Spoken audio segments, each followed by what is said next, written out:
જોતા રહો અમારી YouTube ચેનલ ICE રાજકોટ અને અમારી ચેનલને સબસ્ક્રાઇબ કરો અને બેલ આઇકોન પ્રેસ કરો જેથી દરેક નવા વિડીયોની નોટિફિકેશન મેળવી શકો.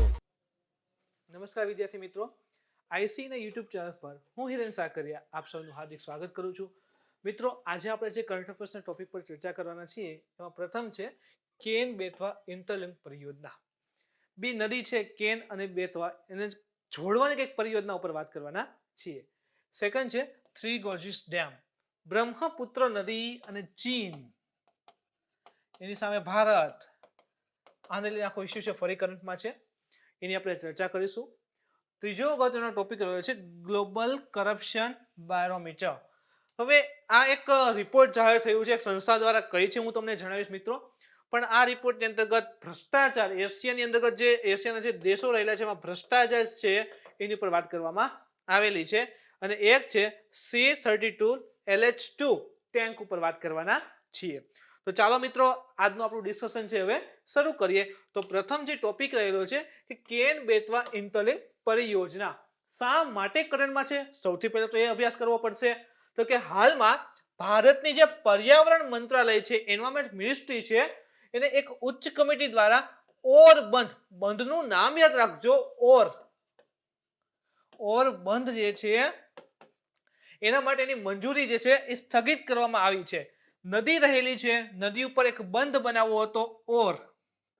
આ ઓર જે બંધ બનાવવાનો હતો એની જે પરવાનગી હતી, એની માટે જે મંજૂરી હતી એને સ્થગિત કરી દીધી, સ્ટોપ કરી દીધી કે ભાઈ ઉભા રહ્યો, કાંઈ વાંધો નહીં, અત્યારે ડેમ બનાવવામાં અમે કઈ ત્યારે બનાવજો. પણ શા માટે?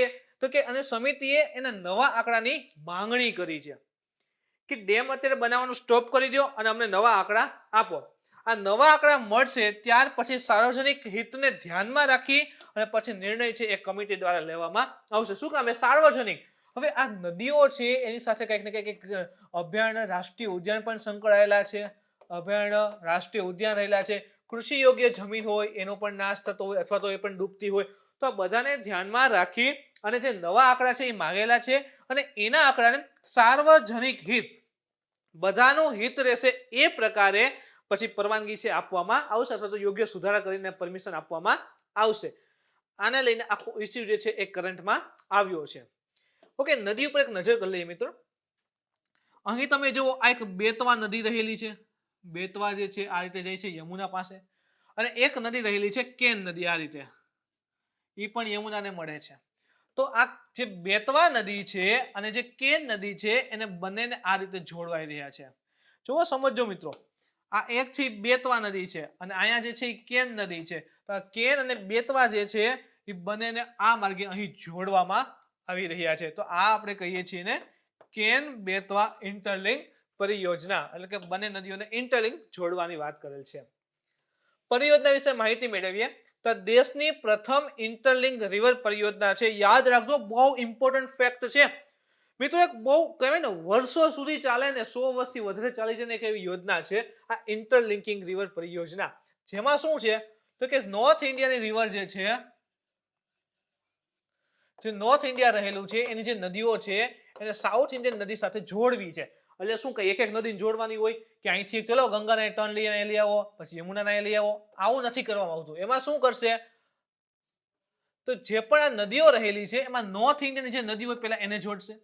આ તો બે નદીઓ, ત્રણ નદીઓને જોડશે, પછી કેનાલ બનાવશે, સામે સાઉથ ઇન્ડિયન નદીઓને જોડશે આવી રીતે, અને પછી આ બંને કેનાલ છે ને એને કનેક્ટ કરી દે. તો આ બે નદીઓ જોડાઈ ગઈ, એના નદીનું કનેક્શન અહીંયા આપી દે. તો શું થશે કે બંને નદીઓનું પાણી કેનાલ દ્વારા આ નદીઓમાં પહોંચશે. તો આ રીતે નોર્થ ઇન્ડિયાની સાઉથ ઇન્ડિયા સાથે રિવર કનેક્શનની એક પરિયોજના રહેલી છે, જેને આપણે રિવર ઇન્ટરલિંકિંગ પ્રોજેક્ટ છે એ કહીએ છીએ, નદી જોડો પરિયોજના. તો એની અંતર્ગત દેશની પ્રથમ જે છે પરિયોજના રહેલી છે. મધ્યપ્રદેશની કેન નદીનું વધારાનું જે પાણી જે છે, હવે જો આ મધ્યપ્રદેશ છે, આ રહી કેન નદી. તો કેન નદી જે છે એનું જે પણ વધારાનું પાણી જે છે એ ઉત્તર પ્રદેશની બેતવા નદીમાં સ્થાનાંતરિત કરવા માટેની આ પરિયોજના છે. હવે જો આ છે અહીંયા કેન નદી, આ યમુનાને મળી જાય છે. હવે આ રહેલી છે બેતવા નદી, તો આટલા વિસ્તારમાંથી વધારે વહે છે, કેન નદી આટલામાંથી વહે છે. તો જે પણ વધારાનું પાણી છે ને એ ઇન્ટરલિંક કરીને અહીંયા મોકલશે. અહીંથી ક્યાં જશે તો કે અહીંયા પાણી આવી ગયું, હવે અહીંથી જે છે યુપીમાં પહોંચશે. હવે આ જે વિસ્તાર છે ને યુપીનો, એ સૂકો વિસ્તાર છે, તો ત્યાં જે છે પાણીની પહોંચ બનશે. એ પ્રકારે આ યોજના છે શરૂ કરવામાં આવી હતી. ત્યાંથી ઉત્તર પ્રદેશના સૂકા વિસ્તાર છે, જેમ કે ત્યાં તમે જુઓ ઝાંસી આવી જશે, ઝાંસી આવે છે. આના સિવાય તમે જુઓ તો જે પણ અન્ય વિસ્તાર સૂકા વિસ્તાર રહેલા છે કે જ્યાં પાણીની પહોંચ જે છે એ ખૂબ જ ઓછી છે, તો એ વિસ્તાર જે છે ત્યાં સિંચાઈ માટેની સુવિધા છે ઊભી થઈ શકશે. તો આ પ્રકારે તમે જુઓ તો ખાસ કરીને સિંચાઈના દ્રષ્ટિએ હવે સિંચાઈ થાય છે એ સાથે પીવાના પાણીનો પણ ઉપયોગ થઈ શકે, પીવાના પાણી તરીકે પણ ઉપયોગ થઈ શકે. તો આવા અલગ અલગ ઉદ્દેશ્ય સાથે આ નદીની જે છે જોડાવાની પરિયોજના છે એ લાગેલ છે અહીંયા. અને એમાં પ્રથમ જે છે દેશની છે કેન બેતવા નદી જોડો પરિયોજના. કેટલાક તથ્ય વિશે માહિતી મેળવીએ તો કે આ બંને નદીનું ઉદ્ગમ ક્યાં છે, તો આપણે જોયું કે હવે બંને નદી જેમ કે બેતવા અહીંથી ઉદ્ગમ પામે છે અને કેન નદી છે એ પણ અહીંથી ઉત્પન્ન પામે છે. તો આ બંને નદીઓના ઉદ્ગમ સ્થળ કયું છે, તો એક જ રાજ્ય છે અને એનું નામ છે મધ્યપ્રદેશ. તો બંને નદીનું ઉદ્ગમ મધ્યપ્રદેશમાં થાય છે અને બંને નદી જે છે કોની સહાયક છે, તો કે યમુના નદીની સહાયક છે. યમુનાની અન્ય સહાયક તમે જુઓ એક તો કેન, બેતવા. આના સિવાય તમે જુઓ કેટલી બધી અલગ નદી આવે છે એની અંતર્ગત, જેની અંતર્ગત આની સાથે ચંબલ, ટોન આ નદીઓ પણ સમાવેશ છે. તો યાદ રાખો કેન, બેતવા, ચંબલ, ટોન વગેરે યમુના નદી સહાયક છે. આના સિવાય રાજઘાટ, પરીછા અને માતા તીલા બંધ જે છે એ કઈ નદી ઉપર આવેલા છે, તો યાદ રાખજો બેતવા નદી ઉપર આવેલા છે. રાજઘાટ, પરીછા અને માતા તીલા બંધ જે છે. હવે જે કેન નદી રહેલી છે ને મિત્રો એ મધ્યપ્રદેશમાં આવેલ જે પન્ના વાઘ અભયારણ્ય છે એમાંથી પસાર થાય છે. અહીં તમે જુઓ તો મધ્યપ્રદેશનો જે છે પન્ના વાઘ અભયારણ્ય આવે છે એમાંથી જે છે કેન નદી છે પસાર થાય છે. તો એને પણ યાદ રાખજો કે વાઘ અભયારણ્ય અંદર થઈને કઈ નદી પસાર થાય છે, તો કે કેન. જો શા માટે એવું કીધું, ધારો કે આ પન્ના લખ્યું છે તો આ વિસ્તારમાં પન્ના અભયારણ્ય આવેલું છે. હવે આ બંનેને જોડશું તો પાણીનો જથ્થો શું થશે, વધશે તો ખરા જ. સેકન્ડ થિંગ કે અહીંનું પાણી આમ સીધું જતું હતું, એટલે આમ ટર્ન મારીને આમ લેશું આપણે, તો આ વિસ્તારનો ઘણો બધો વિસ્તાર જે છે અભયારણ્યનો ઘણો બધો વિસ્તાર છે એ પાણીમાં ડૂબશે પણ ખરો. તો જેને લઈને આખો ઇસ્યુ જે છે કરંટમાં રહેલો છે. તો યાદ રાખજો મિત્રો કેન બેતવા ઇન્ટરલિંક પરિયોજના. એના ઉપરના પ્રશ્ન કેવા સંભવિત છે, તો કયા વિધાન સત્ય છે પહેલા તો જણાવવાનું છે. કેન બેતવા નદી ભારતની પ્રથમ ઇન્ટરલિંકિંગ નદી જોડો પરિયોજના છે. પેલું સ્ટેટમેન્ટ તો આપણે જોયું સાચું છે. પન્ના વાઘ અભયારણ્યમાંથી બેતવા નદી વહે છે. ઓકે, હમણાં આપણે જોયું કે ભાઈ પન્ના જે વાઘ અભયારણ્ય છે એમાંથી કઈ નદી વહે છે, તો કે કેન નદી વહે છે, બેતવા તો નથી. તો સેકન્ડ સ્ટેટમેન્ટ કેવું થઈ ગયું, ખોટું થઈ ગયું. પેલું કેવું છે, સાચું છે. ત્રીજું જોઈએ તો કેન બેતવા નદી યમુનાની સહાયક નદી છે. આપણે જોઈ ચંબલ ને ટોન ને બધી છે. તો ત્રીજું સ્ટેટમેન્ટ પણ સાચું છે. તો ઓપ્શન એ 1 અને 3 સાચું હોય એવો જોઈએ, તો આનો ઓપ્શન સી છે જવાબ બને છે. એના પછી સેકન્ડ ઇમ્પોર્ટન્ટ ટોપિક રહેલો છે મિત્રો થ્રી જોર્જીસ ડેમ. હવે જો એના વિશે ઇન્ફોર્મેશન મેળવીએ તો શા માટે કરંટમાં છે, તો કે હાલમાં ચાઇના એટલે કે ચીન દ્વારા બ્રહ્મપુત્ર નદી ઉપર એક ડેમનું નિર્માણ કરવા જઈ રહ્યું છે અને અનુમાન છે કે આ ડેમ જે છે એ થ્રી જોર્જીસ ડેમને સમાન કે તેના કરતાં પણ મોટો હોઈ શકે છે. આખા વિશ્વનો હાઇડ્રો કેપેસિટી પાણીને સ્ટોરેજને ધ્યાનમાં રાખીને જો વિશ્વનો સૌથી મોટો કોઈ ડેમ હોય તો યાદ રાખો થ્રી જોર્જીસ ડેમ તરીકે ઓળખવામાં આવે છે. સૌથી વધારે હાઇડ્રો કેપેસિટી પાણીની સ્ટોરેજ કરવાની ક્ષમતા. તો ચીન જે છે એ બ્રહ્મપુત્ર નદી ઉપર આ પ્રકારનો અથવા તો આનાથી પણ મોટો ડેમ જે છે એ બનાવવાની યોજના છે એ કરી રહ્યું છે. ઓલરેડી તમને થશે કે આ પ્રકારનો ટોપિક તો આવેલો છે, પણ મિત્રો તારે ખાલી ડેમ બનાવવાની વાત કરી હતી, કેવું છે, ક્યાં છે, શું છે એ નહોતું જણાવેલું, પણ એમાંનો નવો ડેટા આવ્યો છે કે થ્રી જોર્જીસ ડેમ હોઈ શકે. અને એની સાથે એડ આવી ગયું, એડ એટલું કરવામાં આવશે કે એની સામે ભારતનો પક્ષ કેવો હશે, ભારત એને કેવી રીતે કાઉન્ટર કરી શકશે. ચીન આવડો મોટો ડેમ બનાવશે તો ભારત પણ સામે કંઈ બેસે તો નહીં, એને કાઉન્ટર કરવા કંઈક ને કંઈક તો નિર્માણ કરશે. તો આપણે એને પણ સમજીએ. જો ચાઇના આવો ડેમ એક વધારે ડેમ બનાવે તો શું થશે, તો ભારત માટે એક તો ચોમાસાની ઋતુમાં પૂરનો ખતરો. જો શા માટે, આપણે પહેલા તો નોર્થ ઈસ્ટને ડ્રો કરીએ એટલે આ પ્રમાણે થાય છે. તો અહીંથી બ્રહ્મપુત્ર ચેમયુંગડોંગ એમ હિમ નદી આવેલી છે, ત્યાંથી ઉદ્ગમ પામે છે. તિબ્બતમાં તેને સાંગપો નામે ઓળખવામાં આવે છે. અહીંથી નામચા બારવા પાસે ટર્ન લઈ અરુણાચલ પ્રદેશ, આસામથી બાંગ્લાદેશમાં જઈ અને બંગાળની ખાડીમાં પડી જશે. હવે ચોમાસાની સિઝન હશે, હવે ચીન જે છે એ બહુ મોટો ડેમ બનાવશે. ચોમાસામાં શું થશે, વરસાદનું પ્રમાણ વધશે. હવે આ સમયે જો કે ભારત જો કોઈ પણ પ્રકારનો ડેમની તૈયારી ન રાખે અથવા તો પૂર સામેની તૈયારી ન રાખે તો શું થાય, કે ધારો કે આ વિસ્તારમાં ચીનના વિસ્તારમાં વરસાદ વધારે આવે છે તો ચીન શું કરશે, ડેમના પાટિયા ખોલશે. પાટિયા ખોલે એટલે પાણી વધારે આવે તો એ પાણી સીધું ક્યાં આવશે, અરુણાચલ અને આસામમાં. તો પૂર આવવાની સંભાવના કેવી થશે, ખૂબ જ વધારે આવી જશે, તો પૂરનો ખતરો રહેશે. સેકન્ડ થિંગ, અરુણાચલ પ્રદેશ, આસામ અને બાંગ્લાદેશ માટે પીવાના પાણીની પણ અછત ઊભી થઈ શકશે.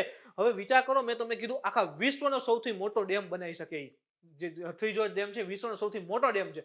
તો વિચાર કરો કે આ પ્રકારનો આટલો વિશાળ ડેમ બને તો બ્રહ્મપુત્ર નદીના પાણીમાં ઘટાડો તો આવશે જ ને, કારણ કે નદીમાંથી ઘણું બધું પાણી ત્યાં સ્ટોર થઈ જતું હશે. તો ઉનાળાની ઋતુ હોય જ્યારે પાણી ઘણું ઓછું થઈ જતું હોય છે, તો એ સમયે આપણે હજી 2 રાજ્ય છે તથા બાંગ્લાદેશ છે એમાં પાણીની પીવાના પાણીની અછત પણ ઊભી થઈ શકશે. તો આ ડેમને કાઉન્ટર કરવા ભારતે શું પગલાં લેવા જોઈએ? આપણે જોયું કે ભાઈ આ નુકસાન થવાની સંભાવના છે, તો ભારતને કાઉન્ટર કરવા કંઈક તો પગલાં લેવા જોઈએ. જેમાંનું પ્રથમ છે કે ભારત જે છે એ અરુણાચલમાં ઉત્તર તરફ એક મોટું વોટર રિઝર્વ બનાવે, એટલે કે પાણી સ્ટોરેજ માટેનું. જો આ રીતે નોર્થ ઈસ્ટ રહેલું છે, અહીંથી બ્રહ્મપુત્ર ભારતમાં આવે છે, તો ભારત પણ નોર્થ ઈસ્ટના ઉત્તરે, અરુણાચલ પ્રદેશના ઉત્તરે આ પ્રકારનું એક વોટર રિઝર્વ બનાવે, જેમાં પાણી શું થશે, ખૂબ મોટું એક વોટર રિઝર્વ બનાવે કે એમાં પાણી સ્ટોર થઈ જતું હોય, જેથી જો વધારે પાણી ઉપરથી છોડવામાં આવે, કીધું એ મુજબ કે ચોમાસું હોય અને ચીન જે છે એમાં વધારે ત્યાં વરસાદ આવે તો જે ડેમ બનાવશે એનું વધારાનું જે પણ પાણી છોડશે તો શું થશે કે મોટો વોટર રિઝર્વ હશે તો એમાં સ્ટોર થઈ જશે, અથવા તો એના કારણે પાણી જે છે એ સ્થિર થઈ જાય, એટલું બધું પૂરની કન્ડિશન ઊભી નહીં થવા દે. એક તો આ ફાયદો રહેશે. સેકન્ડ થિંગ કે અહીંયા મોટો ડેમ અથવા તો મોટો વોટર રિઝર્વ બનાવીએ છીએ જેમાં પાણી સ્ટોરેજ થઈ શકે, તો શું થશે કે બ્રહ્મપુત્ર નદી આ રીતે પાણી લઈને આવતી હશે તો આપણે પણ ત્યાં પાણી સ્ટોર કરીએ છીએ.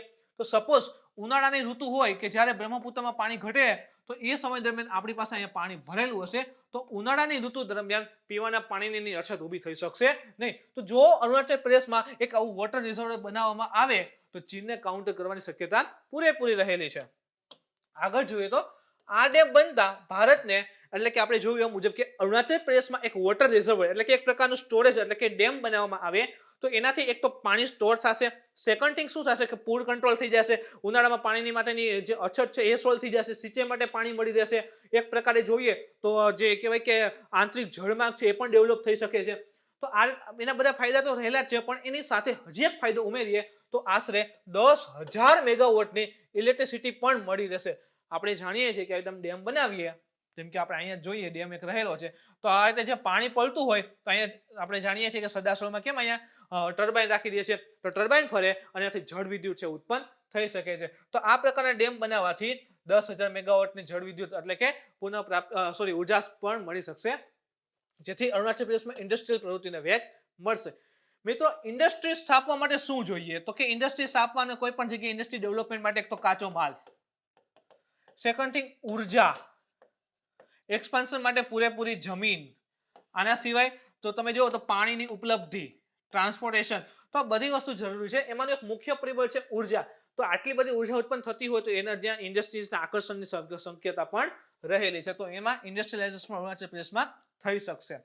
જેથી કરીને શું થશે કે અરુણાચલ પ્રદેશમાં વધારે પડતી ઇન્ડસ્ટ્રી આવશે તો ત્યાંના લોકો એમાં જોડાશે, એમાં લોકો જોડાશે તો એને રોજગારી મળશે, રોજગારી મળશે તો એનું જે જીવન ધોરણનું સ્તર છે ઉપર આવશે, એની સાથે દેશની ઇકોનોમી પણ પરિવર્તન થશે.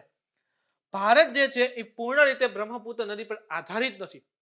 એવું નથી કે ભારત જે છે આ સંપૂર્ણ બ્રહ્મપુત્ર નદી ઉપર આધારિત છે. જે આપણે કહીએ ને, આપણે નોર્થ ઈસ્ટના જે સ્ટેટ આવેલા છે એ માત્ર ને માત્ર બ્રહ્મપુત્ર નદી ઉપર આધારિત છે, એ પ્રકારની વ્યવસ્થા છે નહીં. એટલે કે બ્રહ્મપુત્ર અને એની સહાયક જે નદીઓ રહેલી છે એના માટે પણ ભારત જે છે એક મોટો એ પણ આપણા માટે મોટી રીતે ખૂબ વધારે ઉપયોગી રહેલી છે. ભારત માત્ર ઉનાળાની ઋતુમાં જ તિબેટના ગ્લેશિયર પર આધારિત રહે છે. શા માટે? જો આપણે કીધું કે 2 રાજ્ય અરુણાચલ પ્રદેશ અને આસામમાંથી વહે છે. ઓકે, આ બ્રહ્મપુત્રની સહાયક જે અલગ અલગ નદી રહેલી છે, સહાયક અલગ અલગ નદીઓ છે. મિત્રો, બ્રહ્મપુત્ર નદી પર ઓલરેડી જીઓગ્રાફીમાં એક લેક્ચર બનાવેલો છે, તમે એ જોઈ લેજો, જેથી કરીને તમને બ્રહ્મપુત્ર નદી કરંટમાં રહેલી છે, ખૂબ વધારે કરંટમાં છે, તો ટોટલ ઇન્ફોર્મેશન મળી જશે. તો જો બ્રહ્મપુત્ર નદીની જે પણ સહાયક નદીઓ છે, હવે ત્યાંથી પણ આપણે ઇન્ડિયા જે છે એનો ઉપયોગ કરીએ છીએ, મેક્સિમમ યુટિલાઇઝેશન, એ પાણીનો મહત્તમ આપણે ઉપયોગ કરીએ છીએ. તો માત્ર ને માત્ર બ્રહ્મપુત્ર એવું છે નહીં. હા, એક વસ્તુ છે કે જ્યારે સમર એટલે કે ઉનાળો હોય ને ત્યારે શું થાય કે એની સહાયકમાં પણ પાણી ઘણું બધું ઘટી જતું હોય છે અને બ્રહ્મપુત્રમાં પણ ઘટી જતું હોય છે. તો તિબેટમાંથી જે પણ ગ્લેશિયર આધારિત નદીઓ આવે છે, એટલે કે ખાસ કરીને બ્રહ્મપુત્ર, એના ઉપર ઉનાળામાં થોડો ઘણો આધાર રાખવો પડે છે, પણ એવું નહીં કે 100% માત્ર ને માત્ર બ્રહ્મપુત્ર, પણ એ સહાયક નદીઓ પણ આપણા માટે ઉપયોગી રહેલી છે. હવે આ ડેમ બનાવવા માટે ભારત સામેના પડકાર, આપણે કીધું કે ભાઈ નોર્થ ઈસ્ટમાં ડેમ તો બનાવવો છે, તો શું ડેમ બનાવી જ લેવો સીધો? ના, ભારત સમક્ષ પણ કેટલાક પડકાર રહેલા છે. જેમાં જોઈએ તો એક તો ભારત પાસે પૂરતું ફંડિંગ નથી. હવે ખૂબ મોટો ડેમ બનાવો તો ઇન્વેસ્ટમેન્ટ બહુ વધારે જોશે, તો ફંડની એક તો અછત રહે છે. તો તરત પ્રશ્ન થાય કે બીજા પાસેથી અથવા તો આંતરરાષ્ટ્રીય એજન્સી પાસેથી ફંડ મેળવ્યો તો, જેમ કે નોર્થ અરુણાચલ પ્રદેશ પર ચીન પોતાનો દાવો મૂકે છે. સમજજો વસ્તુને. એટલે જો આમ ડ્રો કરીએ આપણે, તો અરુણાચલ પ્રદેશ હોય એનો જે ઉત્તરનો ભાગ રહેલો છે, ચીન એવું કહે છે કે અમારું છે. આપણે જાણીએ છીએ ઇસ્યુ રહેલો છે ચીન સાથે, અને ચીન એમ કહે છે અમારું છે, અને આપણે અહીંયા ડેમ બનાવવો છે.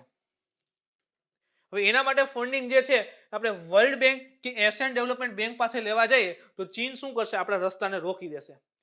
આપણે કહેશું કે ભાઈ અમારે ડેમ બનાવવો છે, અમને લોન આપો, અમે પછી ચૂકવી દેશું. એટલે જેવી આપણે લોન લેવા જશું કે ભારતનો રસ્તો છે ચીન બ્લોક કરી દેશે. ચીન એમ કહેશે ના ના, એના માટે ન મળે. શું કામે? તો કે આ વિષય અમારો છે, એટલે લોન તમને ન મળી શકે. આ રીતે રોકશે. એટલે આંતરરાષ્ટ્રીય સંગઠનો પાસેથી લોન લેવી જે છે થોડી મુશ્કેલ થઈ જશે, અને સામે ભારત પાસે એટલું ફંડિંગ છે નહીં. તો હવે શું કરું? શું પ્લાન મૂકી દેવો? તો કે ના, હજી આપણી પાસે રસ્તા છે. જેમ કે ફંડ ઊભું કરવાના રસ્તામાં એક જોઈએ તો જાપાન જે રહેલું છે મિત્રો, એ મદદ કરવા માટે તૈયાર છે. જાપાન જે છે એ ઇન્વેસ્ટમેન્ટ માટે તૈયાર છે, તો એ મદદ કરી શકે. સેકન્ડ થિંગ છે અમેરિકા. અમેરિકા જે રહેલું છે, તાજેતરમાં હમણાં અમેરિકામાં પણ ચૂંટણી થઈ, જે સત્તાનું પરિવર્તન આવ્યું છે, એના દ્વારા પણ ભારતને ફાયદો છે. હવે સપોઝ કે અમેરિકા, ભારત જે છે એ મૂકે કે ભાઈ અમારે આ વિસ્તારમાં નોર્થ જે અરુણાચલ પ્રદેશ છે ત્યાં ડેમ બનાવવો છે, તો અમેરિકા પણ નાણાકીય મદદ કરી શકે છે. એની સાથે જ અમેરિકા જે છે આ ડેમની દેખરેખ અને સંચાલન કરવા માટે પણ મદદ છે કરી શકે છે. તો કહેવાય કે જે ફંડિંગ જે છે એ આંતરરાષ્ટ્રીય સંગઠનો પાસેથી લેવું અઘરું થશે, પણ પર્ટિક્યુલરલી જે આપણા મિત્ર દેશ રહેલા છે એની સાથેથી તો ફંડિંગ છે મળી શકે એમ છે, અને એની સાથે જ સંચાલન માટે પણ મદદ મળી શકે એમ રહેલી છે. તો મિત્રો આ કહેવાય કે ભાઈ જે પણ ઇસ્યુ રહેલો છે એમાં જે પણ વધારો આવ્યો હતો કે ભાઈ બ્રહ્મપુત્ર નદી ઉપર ડેમ બનાવવાનો છે, કયા પ્રકારનો અને ભારતનો પક્ષ શું છે, એ કમ્પ્લીટ થયો છે. હવે એના પર પ્રશ્ન જોઈએ તો બ્રહ્મપુત્ર નદી માટે કયા વિધાન સત્ય છે? નદીને ચીનમાં સંગપો નામે ઓળખવામાં આવે છે, તો કે યસ.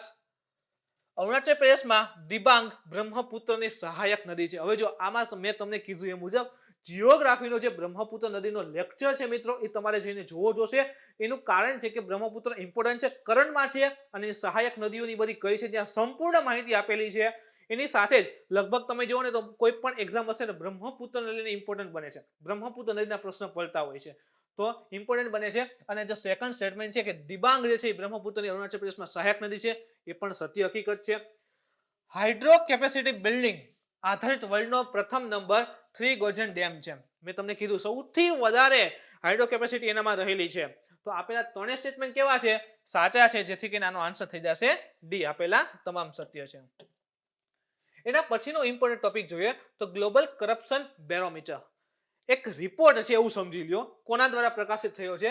તો કે જીસીબી એટલે કે ગ્લોબલ કરપ્શન બેરોમીટર રિપોર્ટ જે છે એ ટ્રાન્સપરન્સી ઇન્ટરનેશનલ. જો યાદ રાખજો કોના દ્વારા કયો રિપોર્ટ જાહેર થાય છે મિત્રો, ઇમ્પોર્ટન્ટ છે. તો ગ્લોબલ કરપ્શન જે બેરોમીટર રિપોર્ટ રહેલો છે એ ટ્રાન્સપરન્સી ઇન્ટરનેશનલ દ્વારા બહાર પાડવામાં આવે છે, જાહેર કરવામાં આવે છે. જેમાં જેનો આવડો 10મો રિપોર્ટ હતો. તાજેતરમાં જે ટ્રાન્સપરન્સી ઇન્ટરનેશનલ રિપોર્ટ જાહેર કર્યો જીસીબી નો, એ કેટલામાં નંબરનો હતો? કે આ વખતે 10મા નંબરનો રિપોર્ટ રહેલો છે. આ રિપોર્ટમાં એશિયા ખંડના દેશોનો ભ્રષ્ટાચાર આધારિત માપવામાં આવ્યા છે. રિપોર્ટ આપણે જોયું કે ભાઈ જીસીબી એટલે કે ગ્લોબલ કરપ્શન બેરોમીટર રિપોર્ટ છે. તો રિપોર્ટમાં શું કર્યું છે? તો કે જે પણ એશિયાના દેશ રહેલા છે ને મિત્રો, એમાં એ દેશમાં કેટલો ભ્રષ્ટાચાર છે એના આધારે દેશને ક્રમ આપ્યા છે. દેશનું નામ કહેવાય કે ને કે કેટલામાં નંબરે દેશ રહેલા છે એ માપ આધારિત છે. દેશના માપ કાઢ્યા છે કે જે તે દેશમાં કેટલું કરપ્શન રહેલું છે. તો યાદ રાખો કે જે રિપોર્ટ છે કરપ્શનને ધ્યાનમાં રાખીને આપવામાં આવેલો છે. હવે એશિયા ખંડનું પર્ટિક્યુલર છે તો સાથે વસ્તી પણ જોઈએ તો 446.27 કરોડ એશિયા ખંડની વસ્તી છે. અને એમાં યુએન મેમ્બર કેટલા છે? તો કે 49 યુએનના મેમ્બર સભ્ય દેશ રહેલા છે. આ રિપોર્ટમાં 17 દેશોને સમાવેશ કરવામાં આવેલો હતો. કેટલા દેશ સમાવેશ થયા હતા?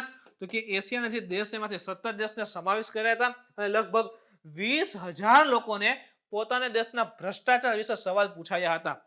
જો સમજો કે આ રિપોર્ટ છે, ભ્રષ્ટાચાર જે છે એ દેશમાં જાણવો છે કે ભાઈ એશિયાના દેશ રહેલા છે એમાં કેટલો ભ્રષ્ટાચાર છે, તો એના લોકોને છે ને સવાલ જવાબ પૂછવામાં આવે કે ભાઈ તમારા દેશમાં કરપ્શન થાય છે, કેવું થાય છે, કયા પ્રકારે થાય છે.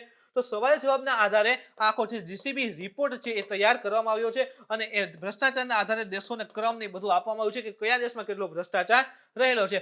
જેમાં જોઈએ તો ભારતમાં 39% છે. એનો મતલબ એમ કે એની સાપેક્ષે બીજા જોઈએ પહેલા તો કે કંબોડિયામાં 37 છે, ઇન્ડોનેશિયામાં 30 છે, માલદીવમાં 2% છે, જાપાનમાં પણ 2% છે અને સાઉથ કોરિયામાં 10% રહેલ છે. અને તમે જુઓ કે બધામાં સૌથી વધારે એટલે કે ગ્લોબલ કરપ્શન બેરોમીટર જે રિપોર્ટ છે જેને ટ્રાન્સપરન્સી ઇન્ટરનેશનલ દ્વારા બહાર પાડવામાં આવ્યું છે એના મુજબ આખા એશિયા ખંડની અંતર્ગત સૌથી વધારે ભ્રષ્ટાચાર છે એ આપણા ભારતમાં નોંધાયો છે એવું કહેવામાં આવેલ છે.